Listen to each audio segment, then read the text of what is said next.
Welcome to the library.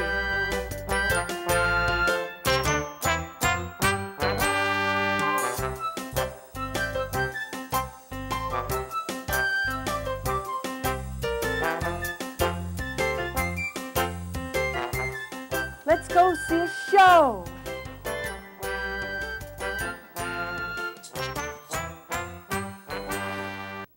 The first story that I'm going to tell you is a folk tale from a country called Indonesia. I believe this particular story comes from the island of Bali. Let me hear you say Bali. Bali.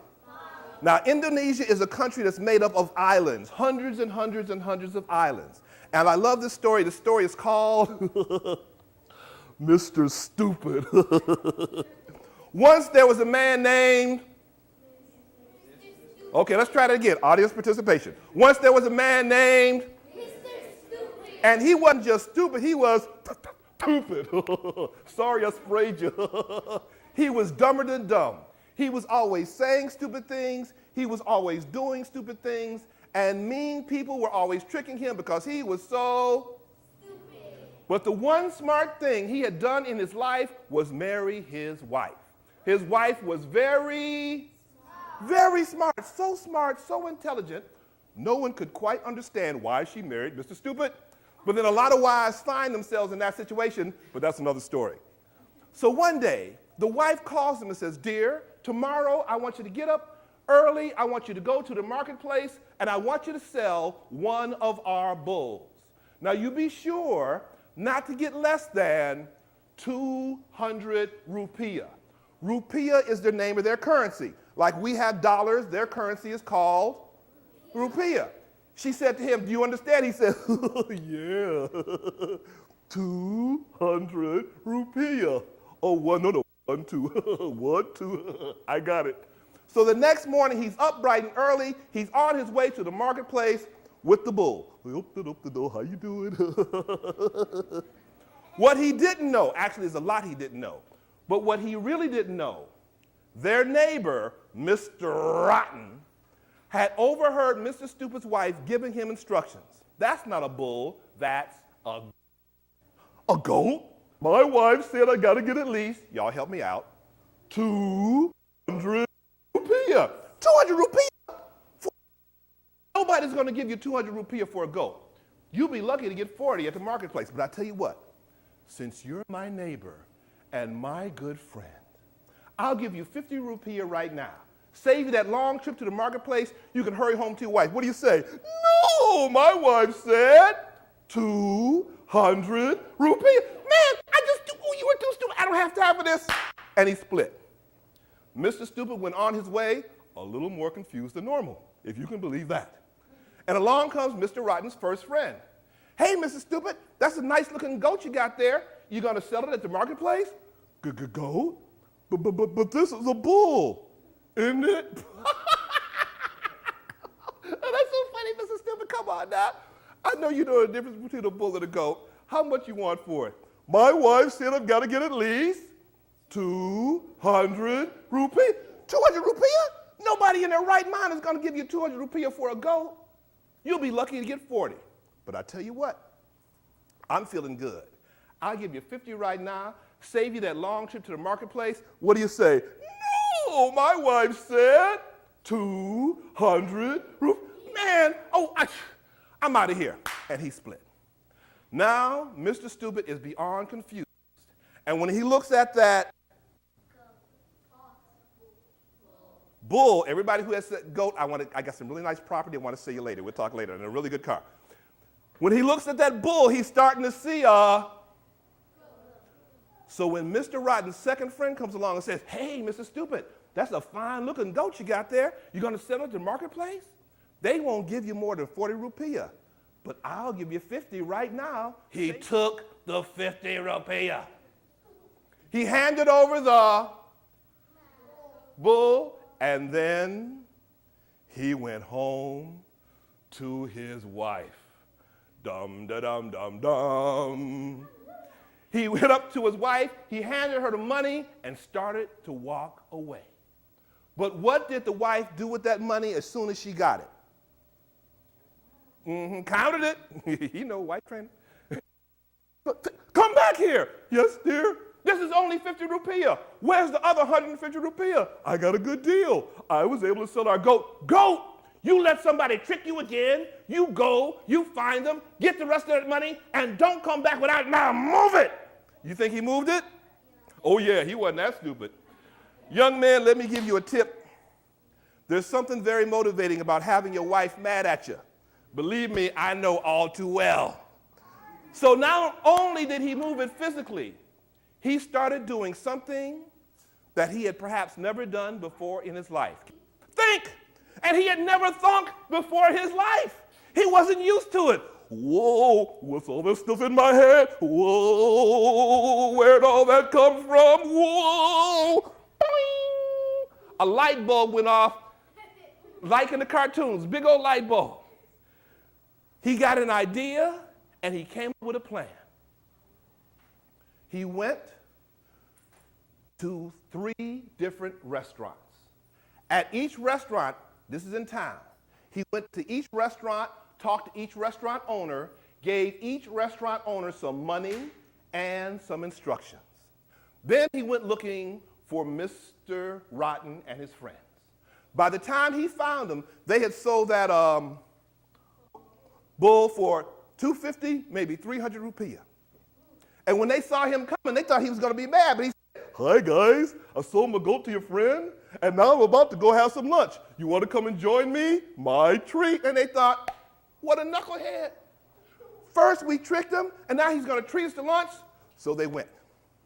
He took them to the first restaurant. At that first restaurant, he ordered for everyone. When they were through eating, the owner came over and said, I hope you all enjoyed your meal. That will be 32 rupiah. Now, Mr. Stupid was wearing a hat. On this hat, there was a bell. You all are going to be the sound of my bell.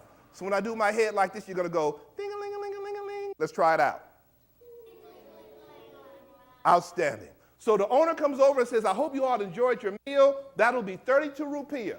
Mr. Stupid looks and smiles and goes, come on, let's try it again. And the owner says, thank you so much. Oh, you're such a generous customer, and walks away.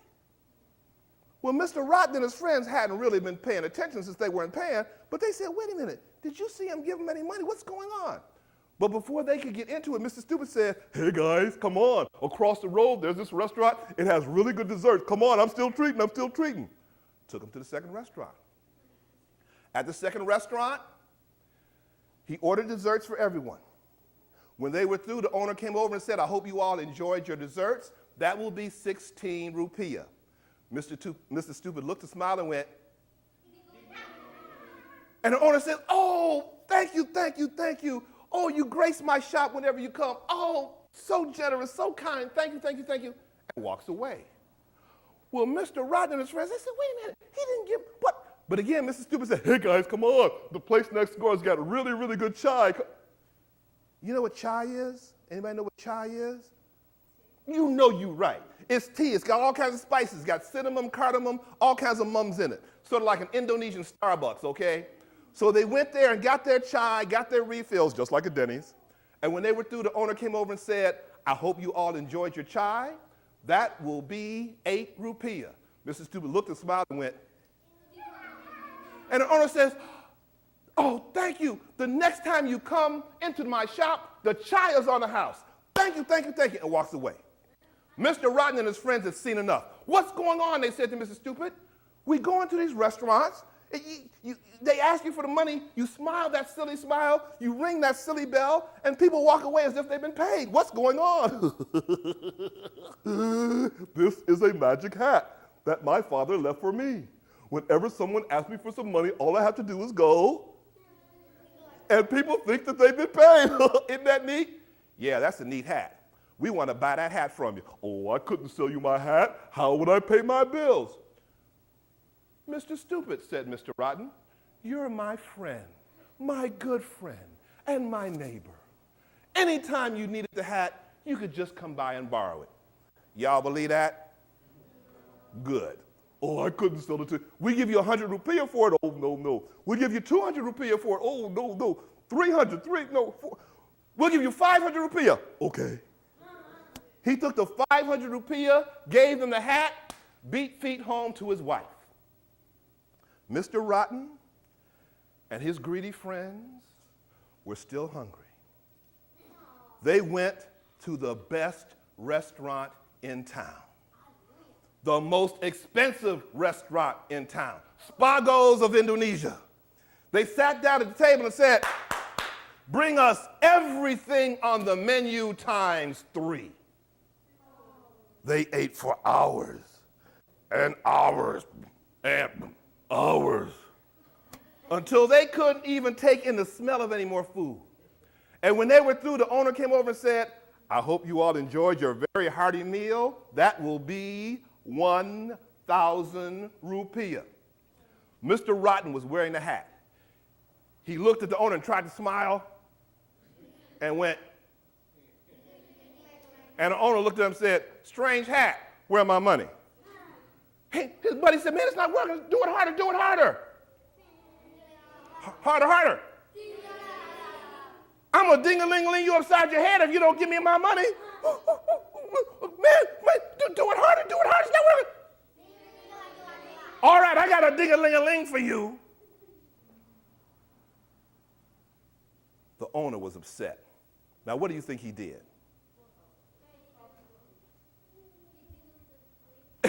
You know you're right. The owner, the waiters, and the chefs who had prepared and served all this food, they got these bamboo poles.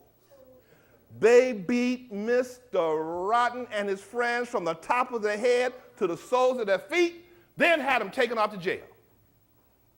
Meanwhile, Mr. Not So Stupid Anymore went home to his wife and gave her 500 rupiah. You think she was happy? Yes. Oh, yeah. Not only did she have more money than she thought she was going to get, she had something every wife wants, a husband with a brain that works. And that's the end of that. So this is a story about Anansi the spider. Now, Anansi likes to do something to people. He likes to play something on people. He likes to play tricks. So they call him a trickster. So this is a story about Anansi. One day, it was hot. I mean, it was really hot. It was hotter than hot. It was so hot that it was hot. That's how hot it was. Over 120 degrees in the shade. And Anansi was sitting on his porch, and in each of his 8 legs, he had fans going, trying to cool off. Was it working? Mm-mm. So Anansi decided he would take a walk through the woods, and maybe somewhere out there in the woods, he could find a cool breeze. So he's walking through the woods, and then all of a sudden, he sees something on the ground. Something that he's never seen before. And he looks and says, "Oh, that's a strange-looking, moss-covered rock." And as soon as that last word came out of his mouth, the rock jumped up, boink, and knocked Anansi out cold. Anansi came to. What happened? I was just standing here looking at that strange-looking, moss-covered rock. And the rock jumped up, boink, knocked him out again. He came to, he had 2 knots on his head. He said, "What is happening to me? I was just looking at it." Because he realized that if somebody would say, that the rock would jump up, hit him in the head, and knock them out. Ooh, thought Anansi. Now, Anansi likes to play